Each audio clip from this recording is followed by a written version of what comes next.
End of the second quarter. Let's kick off in Asia this morning with Kevin Wright, lead analyst APAC at Kepler. Kevin, good morning. We're seeing oil markets open in Asia up again today, the fourth day in a row. It seems this market only wants to do one thing, and that is go higher. Yeah, good morning, Sean. Nice to be back on.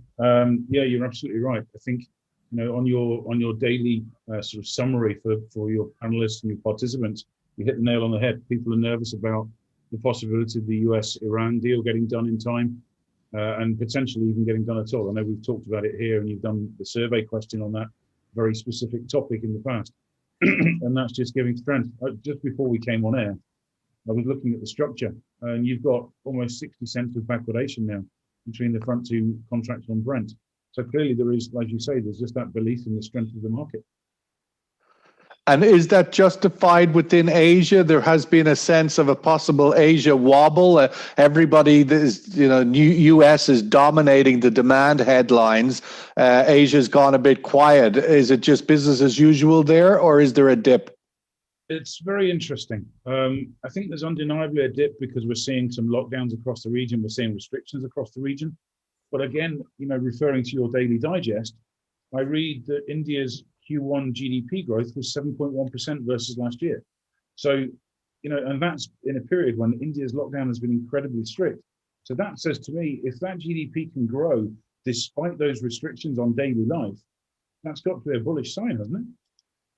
Well, it does. It does. I suppose the big impact of the most recent lockdown in India will be felt in the second quarter numbers, but it's certainly India was looking pretty robust just before that second wave of COVID knocked it over. So we'll have to see what the Q2 numbers look like. Let's welcome Bora Bariman, Managing Partner, Hormuz Straits Partnership, sitting in London. Bora, good morning. All eyes turning firmly on the Fed this week. Markets in Asia are a bit mixed this morning on the equity side. Dollar looking a little stronger as everybody's kind of holding their breath to see if the Fed is going to start thinking about tapering. Your thoughts on what you might expect from the Fed?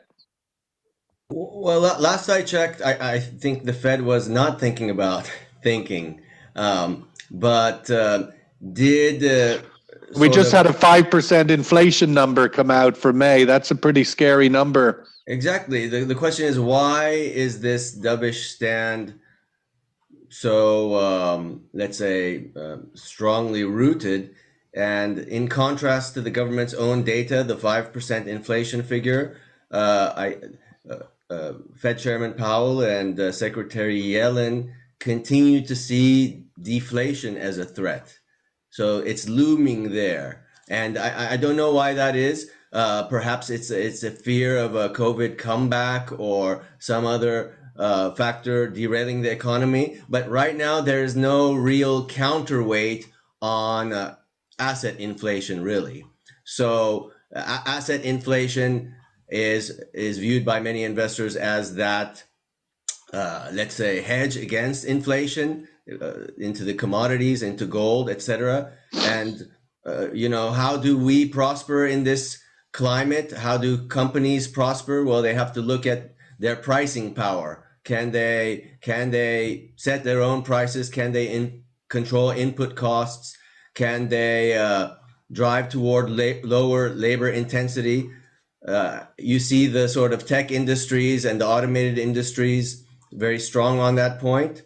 And coming to our own industry, oil, I see maybe the national oil companies have that type of bargaining power, but perhaps the private equity backed players and even the international majors like, the Exxons, the BPs, perhaps they don't have that power.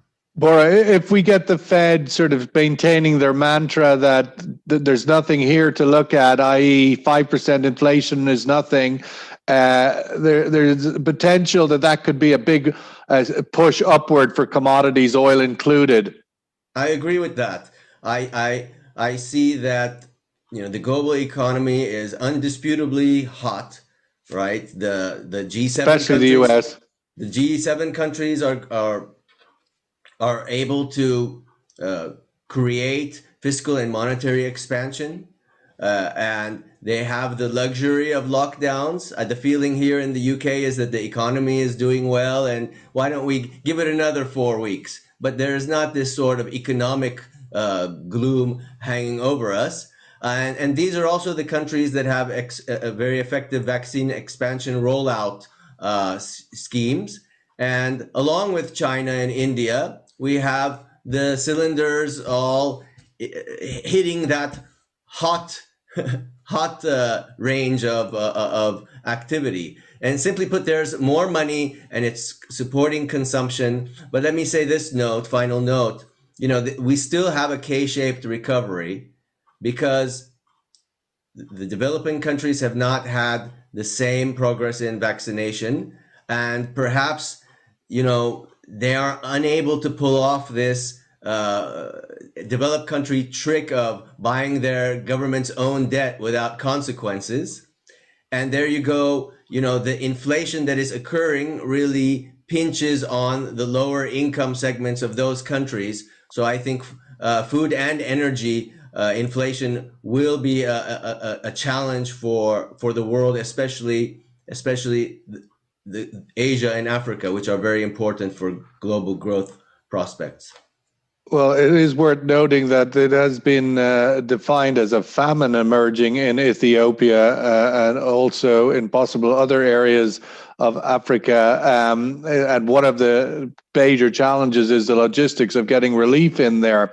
Let's bring in Dr. Charles Elinas, Chief Executive Officer at Cyprus Natural Hydrocarbons Company, sitting in Holland. Dr. Charles, the tangible demand recovery is looking pretty solid now. We saw over the weekend in the US over 2 million people traveling by airplane on Sunday. That's a new record since COVID kicked in. Aviation looking solid there and elsewhere in Europe. Your thoughts on that last piece of the sort of oil barrel to come back? Well, certainly the recovery is continuing quite strong. And talking about, just going back to the previous argument, inflation, there is also a theory that the Fed wants inflation to go a little bit high, and provided it doesn't go beyond 5%, the Fed is encouraging inflation to stay a little bit high for the rest of the year. So, probably in order to get the economy moving. But what I find surprising is, with regards to oil, is the International Energy Agency's dichotomy. On the one hand, now that oil demand is increasing, I think it will carry on increasing, even if there are wobbles. It's asking for the taps to be opened. Only a month ago, they said stop all new projects after 2025. So it's a bit of a confusing situation here. We have the European Union set to lift travel restrictions for US residents this week, which again is another big, for that long haul international flight, the busiest travel route between Europe and America. One would be optimistic that aviation fuel demand could be quite solid now in the next few months. That is the case, but it's not quite happening so fast. So if you look at the shares of some of the aviation-related companies, they are not taking off. They are dithering, they are wobbling, simply because of some of the lockdowns that are happening now. With the UK, for example, announcing a 4-week delay in the lift of restrictions. It's having an impact. I think these wobbles will carry on for a while yet, until probably the end of into next month. It's worth noting as well today the data point that the US has crossed the sort of grim milestone of 600,000 deaths from COVID over the last year. Kind of a massive number to get sort of your head around in a way. Kevin, meanwhile in Asia, we're seeing Europe and America, it's all about opening it up, it's all about traveling. But in Asia, they're maintaining a rather sort of constrained, restrictive policy on mobility. How is that impacting sort of gasoline, aviation consumption in Asia and the opportunity for refiners to ramp up? Yeah, I mean, it's an interesting contrast. And, we've said it on this webinar before that Asia won the battle last year, right, in closing down and effectively restricting transmission, restricting the number of cases. And it was very effective and very successful at doing so. But it had a big impact in terms of gasoline demand destruction, diesel demand destruction, obviously for industrial use. But the countries across Asia have then they've started to lose the war to an extent because they haven't taken advantage of the time they bought themselves, and they've been very, very sluggish with vaccination rollout. So if you look at Singapore, it's actually been quite good. We're in the sort of 40-odd% of adults, and they're moving down and down the age groups and the priority groups all the time.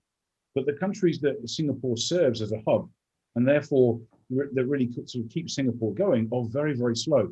And I don't just mean Southeast Asia, so the Malaysians, Indonesians, Thais, Vietnamese, Philippines, etc., but further afield, Japan, South Korea, Australia, New Zealand, their vaccination rates are in the low single digits. Now, Singapore is in a very difficult position because it's effectively saying we're forging ahead with our vaccination program, but our partners are lagging behind.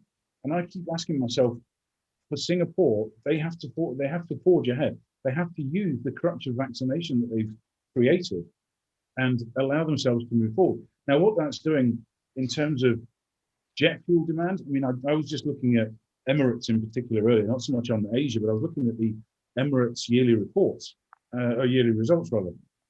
Revenues down 66% year on year, losses of $6 billion and cash reserves left of 5.4 billion. That's an incredibly bearish scenario for major airlines. And if Emirates, which operates a little bit like Singapore Airlines as a hub for the region and for global travel. The world. For the world, yeah. So that's got to be pretty bearish for jet fuel demand going forward. I mean, looking at cracks out here, yes, they've picked up slightly in recent weeks, but they're nowhere near the levels you'd expect for this time of year. So it's still a relatively bearish scenario, I would say, on this side. The Western Hemisphere opening up, forging ahead with summer plans and vacations and so on. It's really a tale of two sectors. But on that point, I mean, one thing the West has been able to do, and Bora sort of pointed to it in his earlier comment, that they have the luxury of holding the last phase of the opening up for a month in the UK. The economy is still recovering to fairly robust levels. In Asia, the luxury isn't as present, if you like, in terms of the ability to subsidize the economy for a long period of time. Are we seeing that impact? China, obviously exceptional. Yeah, I mean, it really depends on the countries you're talking about. I was having a conversation yesterday with someone who's fairly senior in the tech industry, and she was talking about how much money and how much investment is coming into Singapore, even now, on the tech side of things. And on the financial side, obviously, the fate of Hong Kong has benefited Singapore. Singapore is one of the wealthiest nations in this region, certainly on a per capita basis, and sits on hefty cash reserves. So Singapore doesn't face the same pressures. Other parts of the region certainly will. Vietnam, Thailand, Philippines, Indonesia, Malaysia, they don't sit on those levels of reserves, and therefore they'll come under a lot of pressure. So they're going to come under the other pressure, which is to open up quickly when they're not quite ready. It's a really difficult, it's a dichotomy, a nasty double-edged sword of slow vaccination rollout, but the need to open up your economy. Bora, we saw in the UK last month a record increase in payrolls, 197,000 jobs in the UK created with the opening of pubs and restaurants and so forth. Is there an ability there to sort of provide for all of those furloughed workers, or are we going to see a lot of people coming off the government subsidy and facing unemployment, even though we see all of these jobs created? I did note that I noted in the sort of financial press here a few weeks ago that the government was quite pleased with itself, that its borrowing was lower than their official, budget projection office had projected. So They feel, well, interest rates are low and we're borrowing less than we expected. And perhaps they're benchmarking themselves against the US. So they're saying we're not as aggressive. So therefore, let's be a bit more cautious.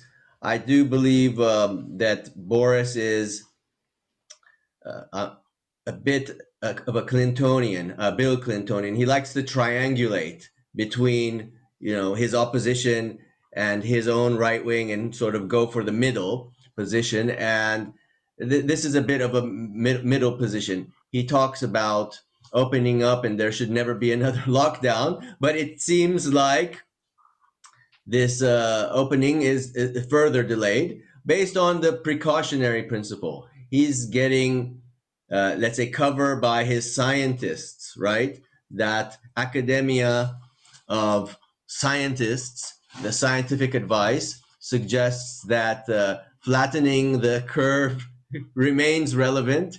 And in light of the new variants that are coming and perhaps more easily transmissible, though not more deadly, let's push this restriction down the line. But certainly, I think come end July, the UK plan is to ease up on these furlough schemes and get people back to work. And we've seen from this limited opening where we can have outdoor hospitality and indoor hospitality as well, but at restricted capacities, there's strong demand for that. We're also seeing in the US, who are a little bit ahead of Europe, that people are reluctant to come back to work because the subsidy and the furlough income has been so generous. That's true. This is an interesting point that you mentioned. The subsidy has been generous, and that will just be a driver of inflation, right? That means the expectation of workers is that they should get more to get back to work. But that is in contrast with the expectation of consumers, right? They want to go out. And I do see the pent-up demand is there. The streets are full. The high streets have people walking around and enjoying themselves, especially with the beautiful weather in London today. However, the workers are not being optimally utilized. But that's due to government policy. That's due to government policy, and that policy can shift. I see even in the United States, not all states are accepting the U.S. government's enhanced unemployment benefit, so they're not implementing it. And there's half of the states are ending it this month, so there's going to be some pain to sort of compel people to get back to work, because we have also in this window of time a record number of unfilled jobs posted in the U.S. economy. Dr. Charles, meanwhile in Europe, Biden is doing his grand tour. We've got a lot of meeting with NATO the last few days, and of course the big meeting tomorrow with Putin. Any thoughts of the outcome of those meetings, the G7, then NATO? Any takeaways that may have relevance for the economies of Europe or the markets?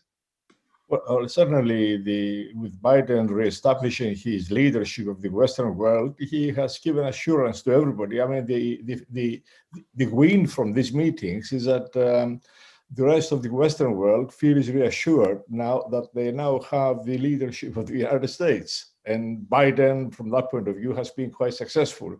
So that will definitely bring stability and economically help the countries.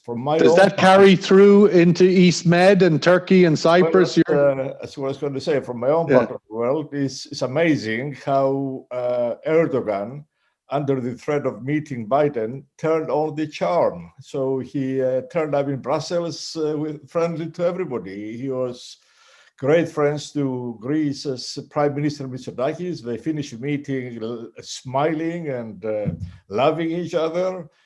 The meeting with Biden didn't produce any breakthroughs, but on the other hand, it didn't produce any problems. So if the outcome of that is that Erdogan maintains his charm and changes direction in the future, it will definitely help the region. And I think there is an underlying reason for that. As you know, the economy of Turkey is tanking. It's going really badly.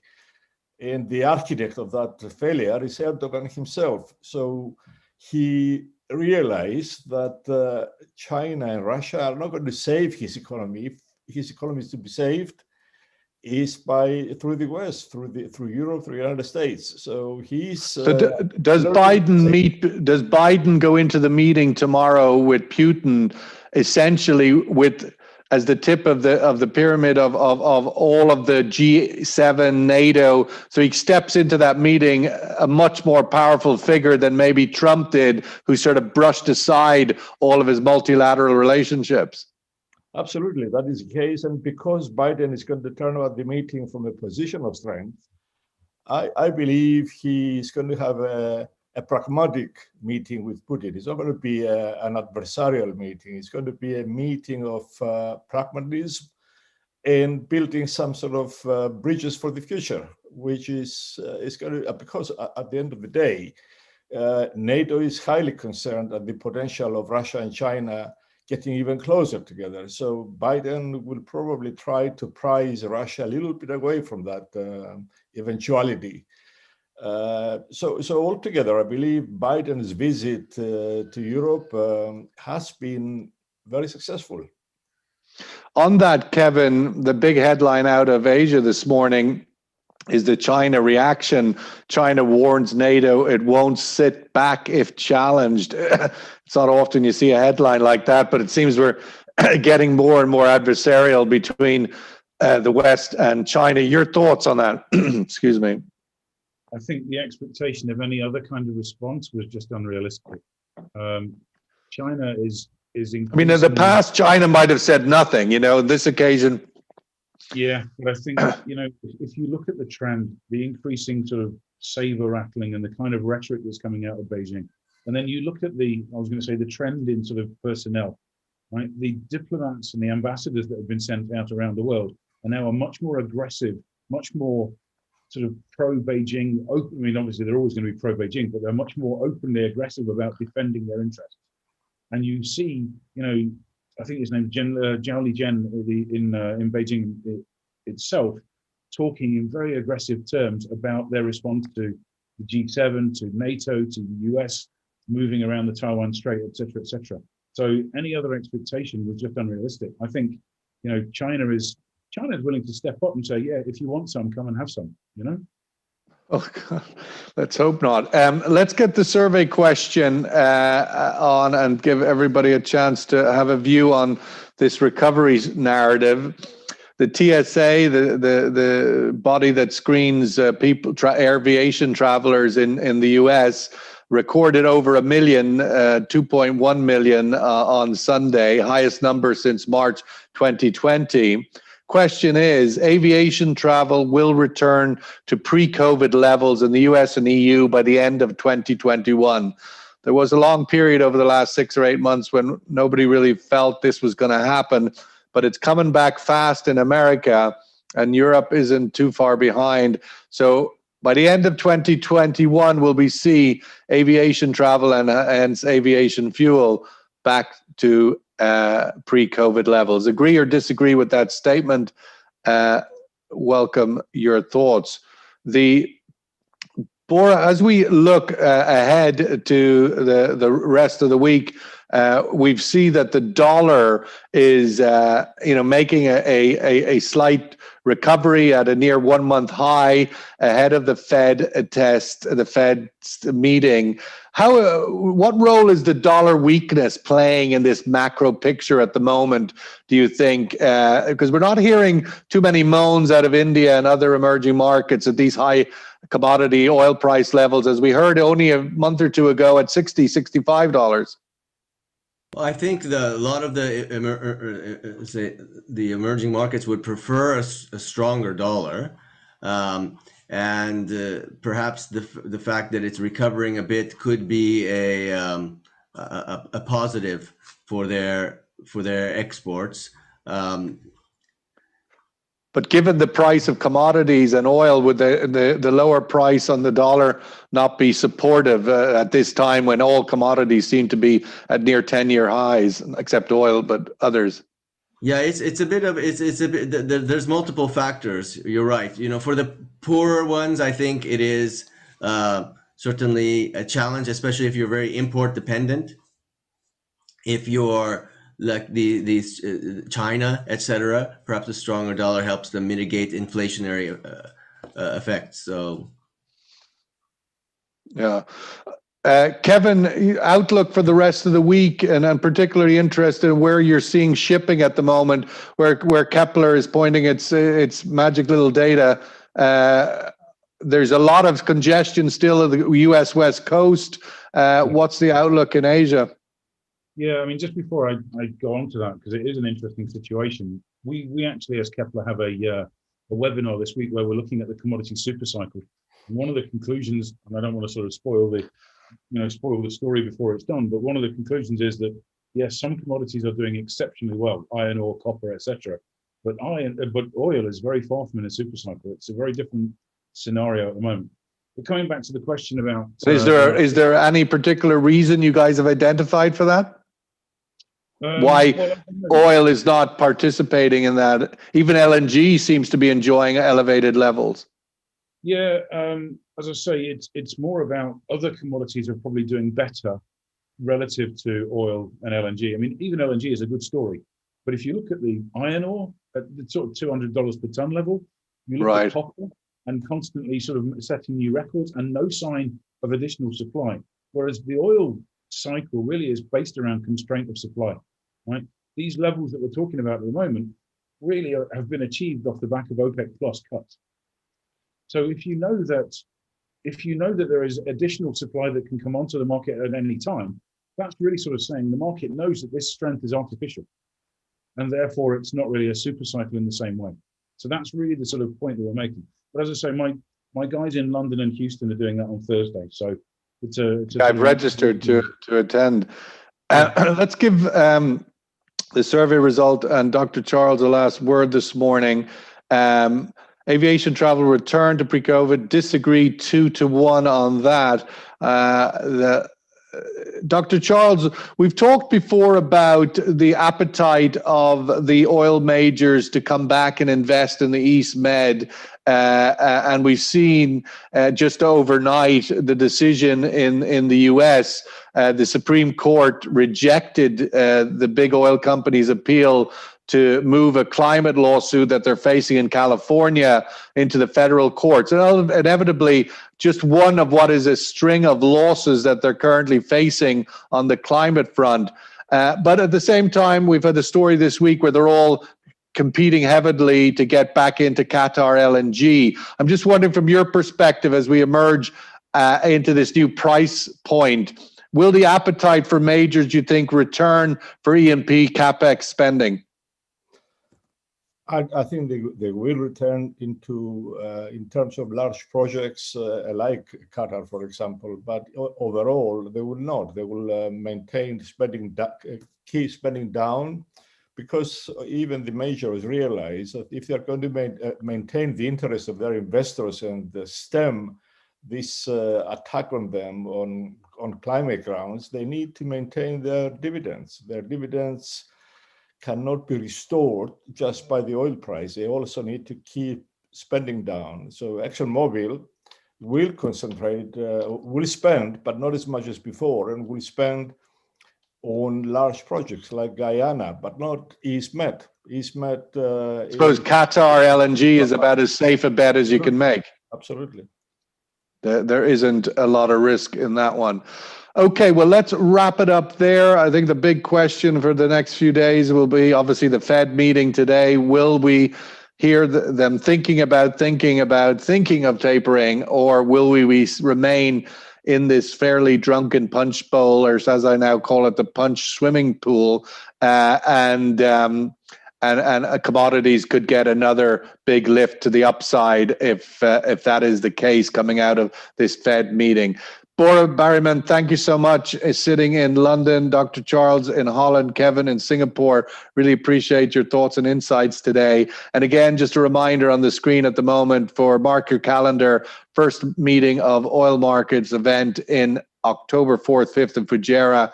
You have to get on a plane and consume some of that aviation fuel, so our survey question gets reversed. All right, all the best. Have a good